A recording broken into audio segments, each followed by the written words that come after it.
While Apple kept revamping the iPad Pro and iPad Air consecutively, the iPad mini kept the same appearance for years on end. Thankfully, in their latest event, Apple unveiled the completely modernized iPad mini next to the brand new iPhone 13. With an all-screen design, A15 Bionic chip, and lots of clear-cut upgrades, the iPad mini is turning up more like the iPad Air but in a smaller form factor. This, very likely, will give a hard time to people who are thinking about purchasing or upgrading to a newer iPad.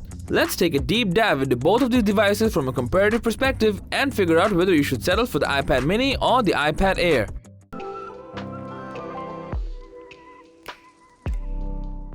Starting off with the processor, we have Apple's latest A15 Bionic chip on the iPad mini that, according to Apple, is 40% faster in processing and 80% in terms of graphical improvement than the previous iPad mini.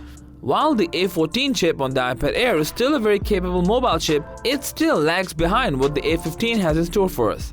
According to NanoReview.net's Geekbench 5 testing, A15 is 9% faster in single-core and 17% faster in multi-core performance. Needless to say, a faster processor simply means better optimization, improved machine learning, and an overall satisfying user experience. With that being said, let's talk about the cameras. Although both are rocking a 12-megapixel wide lens camera, some of the most recent features of Apple are lacking on the iPad Air. These differences are beautifully illustrated in a chart done by 9to5mag.com. In this chart, we can see that the iPad mini brings along remarkable features such as extended dynamic range, rear camera flash, and zoom capabilities on the front camera that are missing in the iPad Air. You also get the center stage feature on the latest iPad mini that indeed is a useful perk when FaceTiming. The only two aspects where the iPad Air goes bigger than the iPad mini is dimension and battery. With the 4th generation iPad Air, you are getting a 10.9-inch liquid retina screen with an 81.3-inch screen-to-body ratio.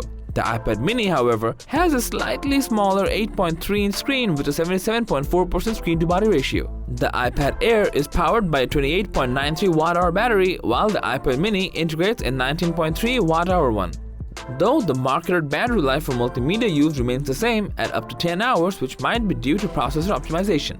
It is quite clear that the latest iPad mini does more than the iPad Air in terms of processing, capturing, and portability while cutting the cost down by $100. But if a bigger screen is what you're craving for, going for the iPad Air won't hurt you that much. So that was all about the iPad mini versus the iPad Air debate. Thanks for watching. If you found this video helpful, please give it a thumbs up, share it with your friends, and comment below to let us know your thoughts.